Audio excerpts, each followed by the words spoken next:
Welcome to Rustbelt Abolition Radio. My name is Andres. In today's episode, No Walls, No Cages, we focus on the joint struggle for migrant justice and prison abolition. We speak with Abraham Paulos, Executive Director of Families for Freedom, an abolitionist organization fighting deportations in New York City. We also talk with Aly Wayne, an undocumented organizer based in Syracuse, one of upstate New York's Rustbelt cities. We close today's show with two first-hand narratives. One from Curtis, a local Detroiter whose family has been turned upside down by the carceral state and racial capitalism.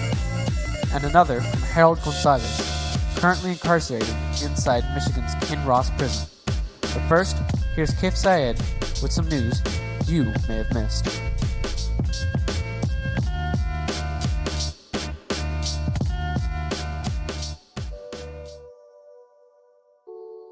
On February 2nd, prisoners in the James T. Vaughn Correctional Facility in Smyrna, Delaware sparked an uprising. Prisoners who took over a building and held multiple guards hostage made demands regarding education, rehabilitation, and budget transparency. On February 9th, U.S. President Donald Trump continued his anti-black, anti-poor law and order agenda, signing 3 executive orders expanding the power of the police for reasons of public safety and tackling a non-existent threat of rising crime. Near the end of January, Michigan's prison food contractor Trinity Services Group was penalized for over $2 million for unauthorized meal substitutions, delays in serving meals, inadequate staffing, sanitation violations, and more. Finally, Guadalupe Garcia de Rayos, a 35-year-old mother of 2 with a felony charge, was deported to Mexico on February 8th after living in the U.S. for 21 years. Along with members of Puente Arizona, hunters gathered in Phoenix that same day, attempting to block the Immigration and Customs Enforcement van transporting her and other detained immigrants. Francisca Porchas, organizing director of Puente Arizona, says that this deportation machine is, quote, a very well-oiled machine that President Obama built and now Trump is operating at 100 miles an hour. See news from the streets at rustbeltradio.org for links to these issues.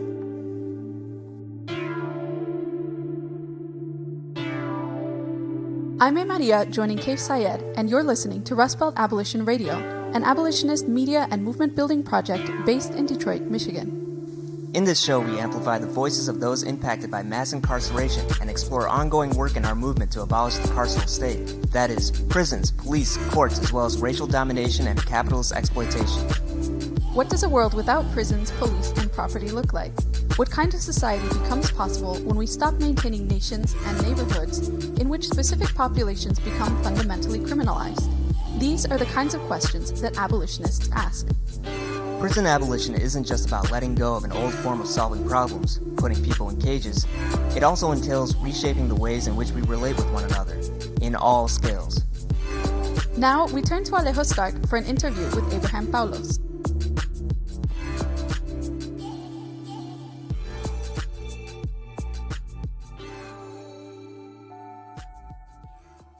Maria and I spoke with Abraham Paulos, Executive Director of Families for Freedom, on the ways in which his organization works towards migrant justice and prison abolition.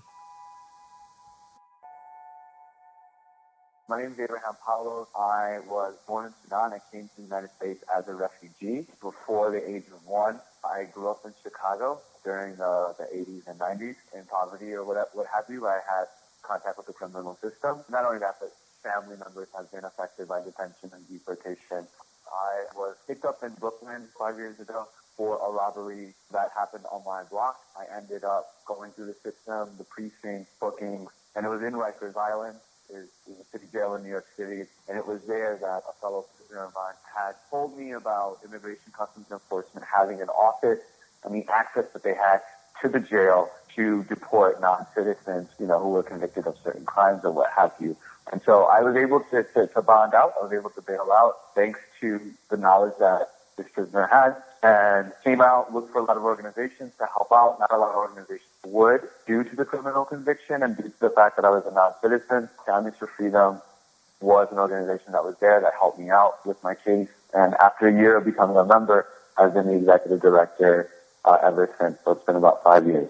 Can you tell me about the work that Families for Freedom does, and how does it differ from other migrant justice organizations? I think what makes us different is, step one, we fight by and stand by those that have been convicted of crime or who were not born here.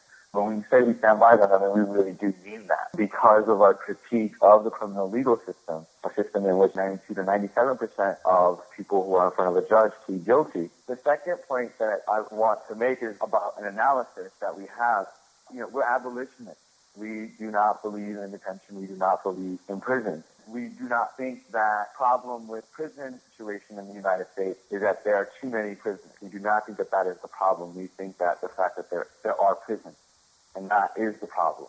We think that this goes beyond getting citizenship, right? I don't think that in our community, citizenship is what folks really want. I mean, I think we come from a space in which, our community needs to be free from the fear of deportation and detention. And one of the things I always say is that we didn't have a prison problem during slavery, right? There was a reason for that. I can't even name a prison during slavery. So that analysis of really understanding that this is about resources for our community and for our people is really where we come from, and that's where we stand. It's not a solution. Prison is not a solution to the lack of resources that we have in our community.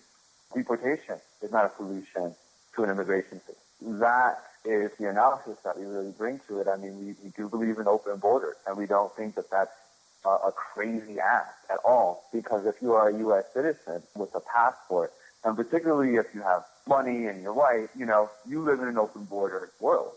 There hardly is any country that would not accept you, maybe North Korea, Somalia. So folks are living in an open border world. It's not for everyone, and we question why it's not for everyone. Late last year, you moderated a phenomenal panel with longtime prison abolitionists Ruth Wilson Gilmore, Mariam Kaba, and Mujahid Farid that was organized by Critical Resistance. What does abolition mean to you, and what are the concrete practices that Families for Freedom engages to further abolition? I think abolition for me just really means that these aren't solutions. And their own existence, the fundamental existence of prison, is racist and capitalist. And so it's flawed. And so, like I said earlier, I was like, well, there were no prisons during slavery. And why were there no prisons during slavery?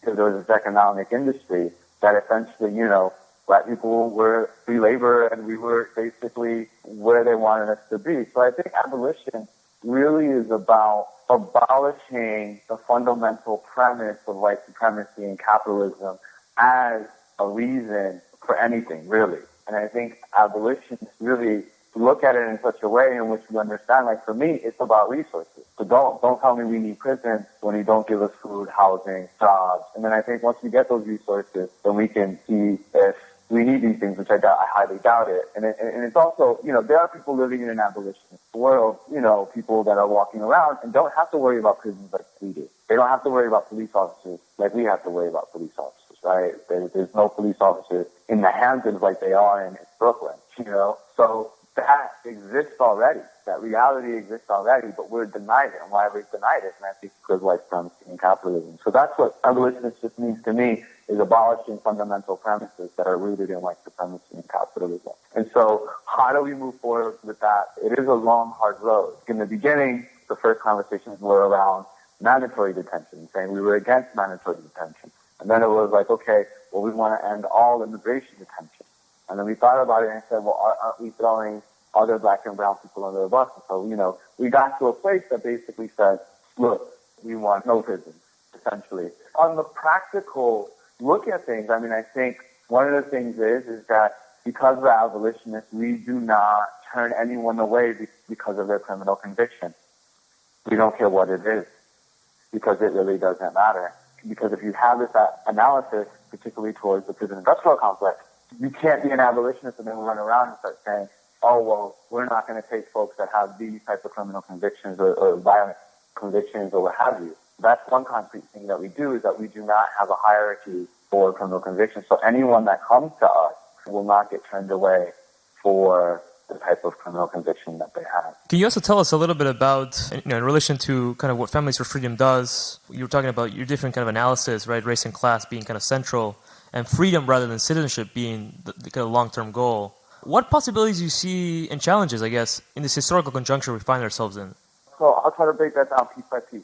Citizenship is not the goal for us, because we also understand that there are citizens here, Black people who are citizens, brown people who are citizens, going through pretty much a lot. No housing, no food, no student loans, whatever, no school. So citizenship hasn't really brought us access to rights and services like it should, right? And so that's never the goal, long-term or short-term.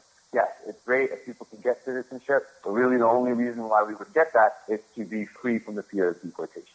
What is your response to folks that are pushing sanctuary cities now and working within the state? I get it, it's cute. Right now, what I would say, real practically, people have to be clear about who the sanctuary is for. Folks are running with this term and they're being reckless and they're getting people in our community hurt. You can't be running around and saying we're a sanctuary city when you don't provide sanctuary for black and brown people, when the police are still on the block, or people with weapons. This is a division tactic because they're only going to provide sanctuary for a certain type. They're only going to save the ones that they want to save. So they're only going to be a sanctuary for undocumented immigrants who don't have criminal convictions. The one thing I want to say is to get it real practical is I think there needs to be a clear definition of who is worthy in their eyes of sanctuary so that our community doesn't get hurt running around thinking that they're living in a sanctuary city when they're actually not.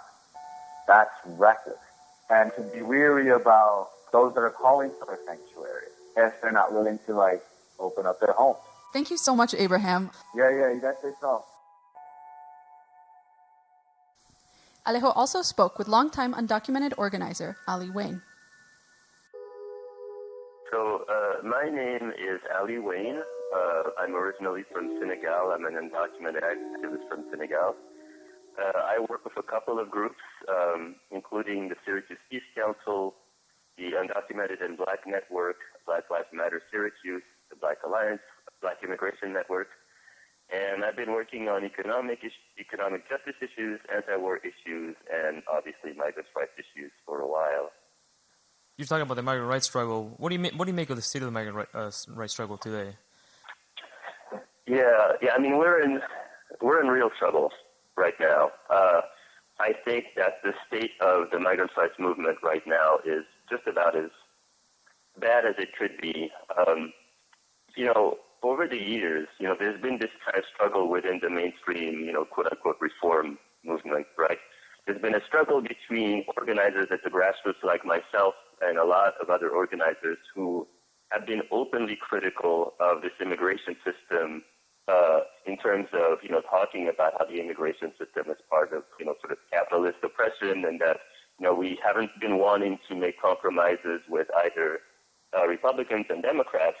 And we've actually been able to do amazing liberation work, through that in terms of, I think many of the policies that we did get that were somewhat positive, including the Deferred Action Program, were things that came out of some pretty radical actions. And it actually kind of became exhausting to see the cycle as it happened, because very often what would happen would be sort of more radical organizers would come in, speak to a politician, tell them about sort of our radical tactics around sort of what to do and how to move things forward. That politician would turn around and tell us that we don't know how strategy works and we don't know how Washington works. And then, we would say, well, thank you for your input. And then we'd go down and shut down deportation buses or infiltrate detention centers or do whatever the hell that we needed to do. And that would often lead to some slightly progressive push in the legislative battle. But because we became the sort of bad immigrants, we would lose access, and then politicians would turn around and take credit for sort of moving things forward. Unfortunately, the vision of the current immigration reform movement is very narrow. It's about providing access to the most privileged and well-advantaged members of our community. And I'm not one of those bitter activists who's just kind of they don't know how politics work and, these are terrible things. Every single time, some of us have access to more rights, I'm glad, even if it comes in the form of something like DACA. But we need to realize the limitations of that kind of vision and the trap that it sets for us in terms of sort of dividing our community. Right now, obviously, if I were someone who just received DACA and who didn't know about the broader struggles for immigration, I'd be very comfortable throwing quote-unquote criminal aliens under the bus in order to be secure. If our struggle for liberation is only about our own individual struggle for liberation, then we all lose. And I think that's unfortunately what's happening. racial justice aspect that is so dangerous is the immigration reform conversation has been mostly sort of a Latino issue, right? And so other communities, Asian American, Black communities, have been oftentimes kind of left out. I think towards the end of the Obama administration, some mainstream immigration reform organizations started to remember that they had Black undocumented folks in their midst, and started to sort of talk a good game about involving us. But there hasn't been a strong effort at listening to those other voices, especially Black undocumented immigrants, who oftentimes have the deepest critiques of the broader system and see the immigration system as an oppressive system that is part of oppressing people of color everywhere. You mentioned you were born in Senegal. How do you see the history of colonialism and empire and the dynamics of the system, what we call maybe racial capitalism, play out in your personal story and in the struggle for migrant justice today? I've been thinking about this obviously for a while, and the more you analyze it, the deeper you get, the more you realize how colonialism and empire play out in these stories of migration. So like I said, I was born in Senegal in West Africa, which by the way is the home of the Gorée Islands, which are the islands where slave ships went from West Africa and were imported into America. So the Gorée Islands were sort of one of the key points in the transatlantic slave trade. Now, the interesting thing about African countries, right, is that they are post-colonial projects. There's a lot of kind of nostalgia that African Americans have about sort of going back to Africa and going back to the land of Africa. And the interesting thing about that is that most of the countries, in Africa right now, they were carved out through colonialist histories. So even, I can say okay, Senegal is my home country, but Senegal was something that was carved out by colonialist powers. It was basically a country that was the amalgam of, many different tribes and ethnicities, and created sort of this national identity of Senegal out of that. Many of us talk about sort of, neo-colonialism, which is the fact that still the major financial interests like the IMF and the World Bank are still basically plundering these nations through, onerous debts and through the project of neoliberal capitalism. And so, it's kind of, you can't divorce, migration, colonialism, and capitalism. All of these processes are connected to the exploitation of black labor, and that continues on into this country. Thank you so much, Aly. Is there anything else you want to add? One of the things that I could potentially add is that I think those of us who have been grassroots organizers for a long time do have some ideas in terms of how to resist what's coming ahead. For example, a lot of folks are talking about, sanctuary right now, and only thinking about sanctuary in terms of legislation. But I remember working with a couple of grassroots organizers, here in Syracuse a couple of years ago, when things were really bad with Border Patrol. For us, sanctuary wasn't simply legislation, and it wasn't simply also, stashing people in churches, but it was literally about creating networks of houses where undocumented folks could hide if they were in deportation proceedings. And in fact, we called it the Overground Railroad because we live here in central New York, which is home of the abolitionists. And I think those kinds of tactics should be revisited now, because I think that we are in a dangerous moment, and I think that we all need to really be prepared. I don't mean to sound sort of too frustrated, but I feel like many of us who have been in the grassroots ultimately have been proven right in terms of our analysis, but we are often shut out from Democratic Party offices for our temerity, for the temerity of basically asserting our humanity.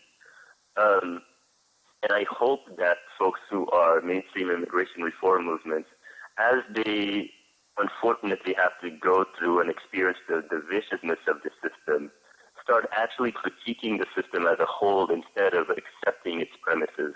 I think that's the way to liberation, and I think that there are organizers out there who know how to do this. It's just about actually listening to them, but unfortunately there hasn't been a good track record in listening to these activists. So I have a lot of hope for folks at the grassroots. I have a lot of hope for the strength of undocumented organizers, but I'm definitely not going to sugarcoat it. We are in very dangerous times, and we have to resist this. Thank you so much, Aly. Thank you so much for your time and for your work. Now we turn to Curtis, a Detroit area resident whose life and family has been impacted by mass incarceration. We join him as he discusses his older brother, who is now serving a 30-year prison sentence.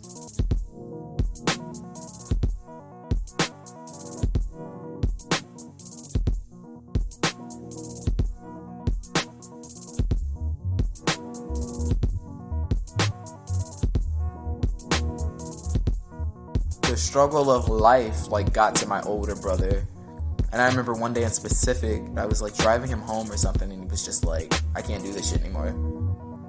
And I knew exactly what he was talking about. He meant just life, this whole society, this role that he has to perform or fulfill. He was an intellectual too. I feel like anybody who understands the faults in society has probably gone there, has went there with life. I just can't do this shit anymore, So he gets caught up and trapping, busting out the fucking bendo, hardcore. He went straight into it, selling heroin. He had custos from fucking 18 Mile coming to the projects, picking that shit up from him. And it was just wild. And with me missing him so much, who was I to police him, quite honestly? I was too young and I don't know, just whatever about it.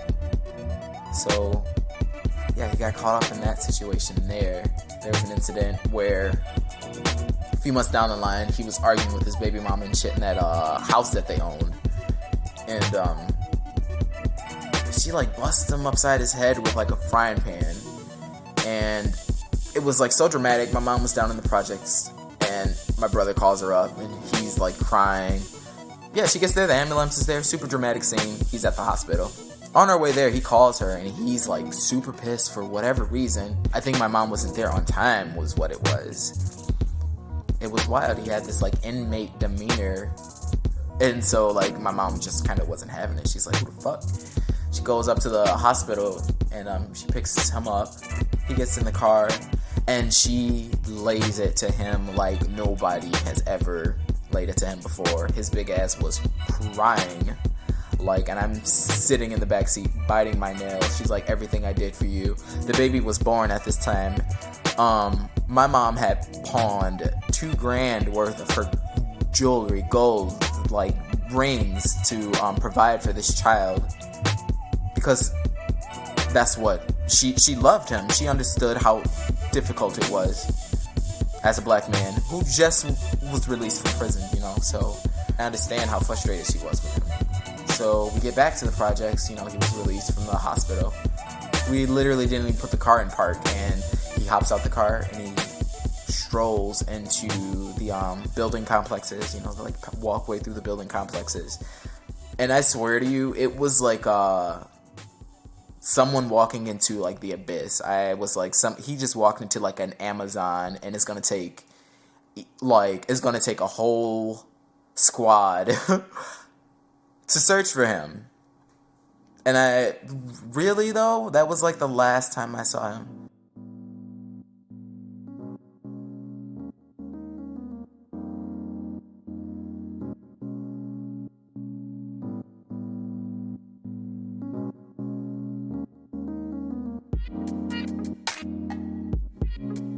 Today we close our show with an excerpt from a letter written by Harold Gonzales, currently incarcerated inside Michigan's Kinross prison facility. The entire letter was published in the San Francisco Bay View. by courtesy of the Michigan Abolition and Prison Solidarity Crew, MAPS. When Harold refers to the MDOC, he is speaking about the Michigan Department of Corrections. Men like me are the perfect patsy for the MDOC. We are supposed to take the abuse and make no waves. They pit our desire to go home against our desire for humane treatment. 90% accept the abuse, but the abuse throughout MDOC is reaching epic levels. Sure, on the surface they have a system of checks and balances, but the checks don't balance the scales. They cover up the transgressions, so in essence the checks balance the scales so that they ever favor big business. We need help. I'm shouting out from this 8x10 cell. Help us. Don't let them quiet our voice. Be an amplifier for us. Don't let what they are doing to us and throughout the MDOC fade into oblivion. We were not angels, but we don't deserve this. I cannot express adequately my appreciation and gratitude or the humbling effect that knowing I'm not alone in this has had on me. I'm thankful for the strength and inspiration that your support provides at the times when things get overwhelming. I will not run from this or hide. There are too many inmates that are counting on me to be their voice.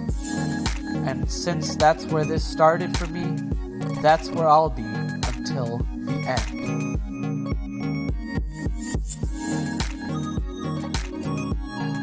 Thanks for tuning in.